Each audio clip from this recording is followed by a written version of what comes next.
ఒక అనాథగా పుట్టిన ఈ పిల్లోడు ప్రపంచంలోనే వరల్డ్స్ బిగ్గెస్ట్ వాచ్ బ్రాండ్ గా మారాడు. ఇయర్ 1893 ఒక 12 సంవత్సరాల కుర్రోడు వాళ్ళ పేరెంట్స్ చనిపోతే వాడికి ఆస్తిలో వచ్చింది కేవలం చిన్న బ్యాగ్ లో ఒక క్యాష్. ఆ క్యాష్ తీసుకొని ఒక చోట నుంచి ఇంకో చోటకి వెళ్తుంటే ఆ బ్యాగ్ కూడా చోరీ అయిపోతుంది. That means he has lost everything. This is the story of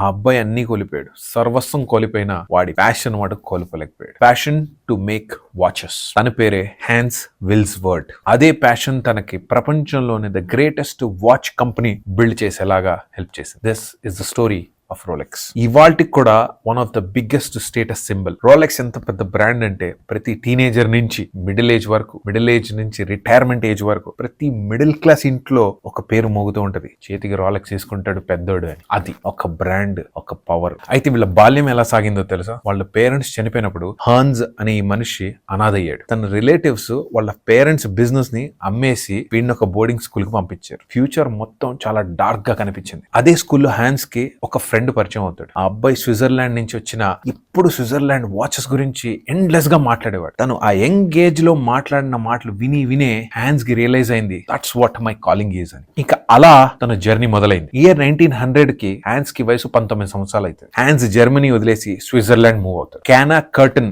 అనే ఒక కంపెనీలో తనకు జాబ్ దొరుకుతుంది. అయితే తనకు దొరికిన పని ఏంటో తెలుసా? యాక్యురసీ ఆఫ్ వాచెస్ ని ఎవ్రీడే చెక్ చేయాలి. కొన్ని వందల వాచెస్ యాక్యురసీ కరెక్ట్ ఉందా లేదా అనేది చెక్ చేయాలి. సో ఈ జాబ్ లో బేసిక్ గా తన ఐ ఒక పర్ఫెక్షన్ కి ట్రైన్ అయింది. అక్కడి నుంచే మొదలైంది ఒక dream to create flawless watches. Year 1903 వచ్చేసరికి హ్యాన్స్ లండన్ కి మూవ్ అవుతాడు. బట్ మళ్ళీ ట్రాజడీ స్ట్రక్ అయింది. ఆ ట్రైన్ లో మళ్ళీ దొంగతనం జరుగుతుంది. ఆల్మోస్ట్ 3300 జర్మన్ కరెన్సీ ఎవరో కొట్టేస్తారు. Hans was left once again with nothing. అయితే జీవితంలో అన్ని కోల్పోయిన వాడి దగ్గరికి ముందుకెళ్ళడం తప్ప ఇంకో ఆప్షన్ ఉండదు. అక్కడి నుంచి స్టార్ట్ అయింది another journey. First of all customer ని అండర్స్టాండ్ చేసుకోవడం ఎలా. లండన్ లో హ్యాన్స్ ఇంకొక వాచ్ కంపెనీలో సేల్స్ అండ్ మార్కెటింగ్ లో జాయిన్ అవుతారు. తను ఈ జర్నీలో నోటీస్ చేసింది ఒక important critical point. Watch companies ఎంతసేపు ఫ్యాన్సీ డిజైన్స్, డెకరేషన్స్ వీటి మీదే ఎక్కువ ఫోకస్ పెడుతున్నారు. కానీ కస్టమర్స్ కి కావాల్సింది అక్యురసీ, డ్యూరబిలిటీ, ఎలిగెన్స్.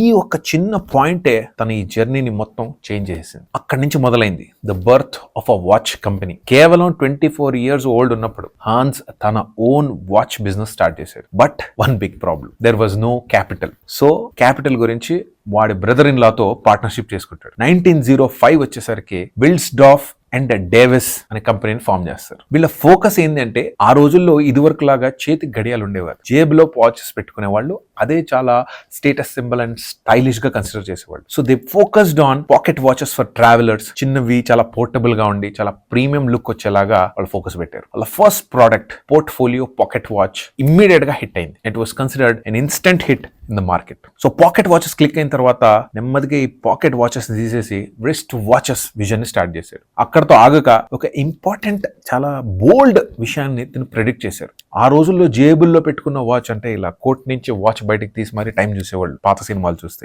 దీన్ని రిస్ట్ వాచెస్ ఏదో రోజు బీట్ చేస్తాయి అని చెప్పి చాలా గట్టిగా నమ్మి దాని మీదే మొత్తం ఫోకస్ షిఫ్ట్ చేశాడు. అది the vision this man had, and after hundreds of years it is true. ఇంకో విషయం ఏంటంటే, ఆ రోజుల్లో రిస్ట్ వాచెస్ కేవలం ఉమెన్ వేసుకునేవాళ్ళు, పాకెట్ వాచెస్ మటుకు మెన్ వేసుకునేవాళ్ళు. సో హాన్స్ కి ఇది చేంజ్ చేయాలని చాలా కోరిక ఉండేది. అయితే ఇయర్ 1906 లో తను నోటీస్ చేసింది, both men and women Britain లో బ్రేస్లెట్స్ వేసుకోవడం చాలా ఇష్టపడేవారు. సో తను లాంచ్ చేశాడు gold and silver wrist watches. దానికి పేర్లు పెట్టి బ్రేస్లెట్ వాచెస్ అని. అండ్ ఈ స్ట్రాటజీ వండర్ఫుల్ గా వర్క్ అయింది. అప్పటి నుంచి మొదలైంది the name Rolex.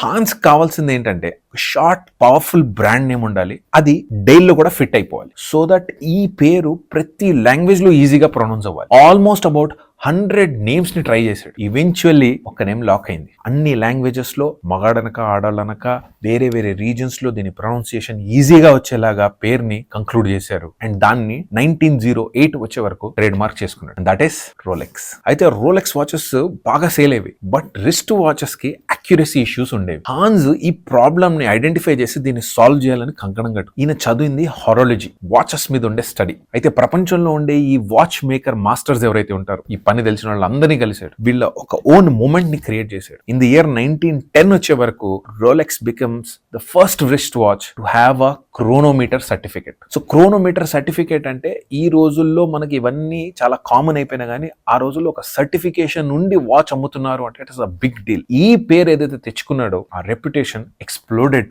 Like anything across the globe. వీళ్ళు వరల్డ్ వార్ ని కూడా సర్వైవ్ అయ్యారు. 1914 వచ్చే వరకు ఫస్ట్ వరల్డ్ వార్ జరుగుతున్నా కానీ రోలెక్స్ ర్యాపిడ్ గా గ్రో అయింది. బ్రిటిష్ గవర్నమెంట్ వీని మీద 33% ఎక్స్పోర్ట్ డ్యూటీ వేసింది. రోలెక్స్ ప్రైజెస్ ఓవర్ నైట్ ఆకాశాన్ని అంటే సేల్స్ అన్ని కొలాప్స్ అయిపోయి. సో ఈ ప్రాబ్లమ్ ని సర్వైవ్ చేయడానికి హాన్స్ కంపెనీని స్విట్జర్లాండ్ షిఫ్ట్ చేసి దాన్ని రీనేమ్ చేసుకున్నాడు.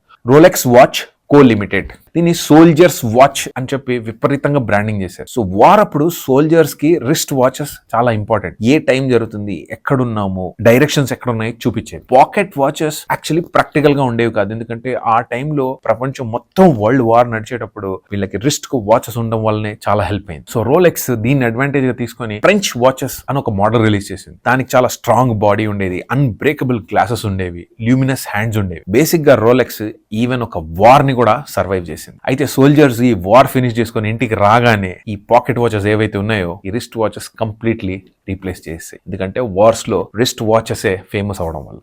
Next comes Rolex oyster. Wrist watches కి ఒక వీక్నెస్ ఉండేది, అందు లోపల డస్ట్ అండ్ వాటర్ ఎక్కువగా పట్టుకునేది. దాన్ని కూడా హన్స్ సాల్వ్ చేశారు. 1926 వచ్చే వరకు రోలెక్స్ ఆయిస్టర్ అని ఒక బ్రాండ్ ని లాంచ్ చేసింది. అది world's first waterproof watch. Hans marketing genius అని కూడా పేరుండేది. తను ఏం చేశారంటే మర్సిడీస్ గెలెట్సీ అని చెప్పి ఒక స్విమ్మర్ ని ఫస్ట్ బ్రాండ్ అంబాసిడర్ గా హైర్ చేసుకున్నారు. ఆయన ఈ బ్రిటన్ లో ఇంగ్లీష్ ఛానల్ చాలా ఫేమస్ అన్నమాట.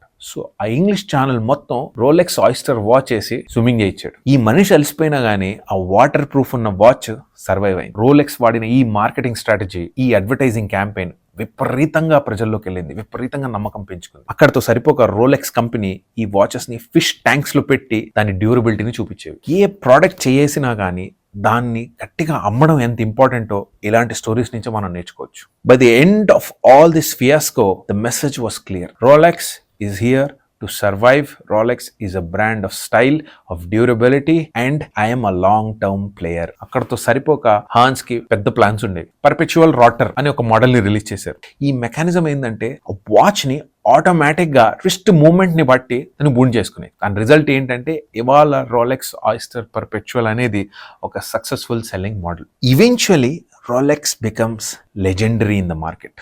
By this time second world war start అయింది. మళ్ళీ వార్ అంటే మళ్ళీ లాసెస్.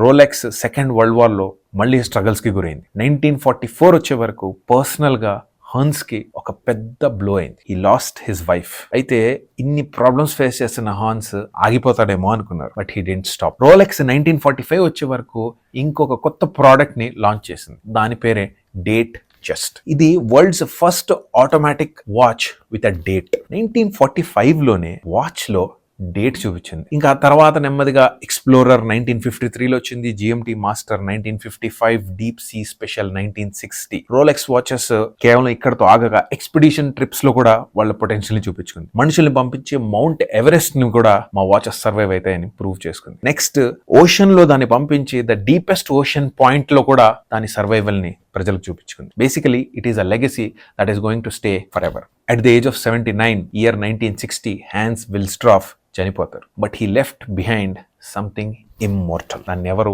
చంపలేరు అని అర్థం. A brand that defines precision, luxury and endurance. This is called the Rolex. So Rolex story, another inspirational story for our country and our generation. If you have something great happening in your mind, నీకు ఏదైనా చేయాలి అనిపిస్తే చెయ్యి, ఆగద్దు. ఇవన్నీ stories మేము ఎందుకు చెప్తున్నాము అంటే మీలో 1,000,000 మంది స్టోరీస్ చూసినా అందులో 10 మంది ఇన్స్పిరేషన్ గా తీసుకొని ముందుకు కదిలితే country and you will have a better position across the globe. Thank you for watching. I am Dr. Irfani Syed. Jai Hind.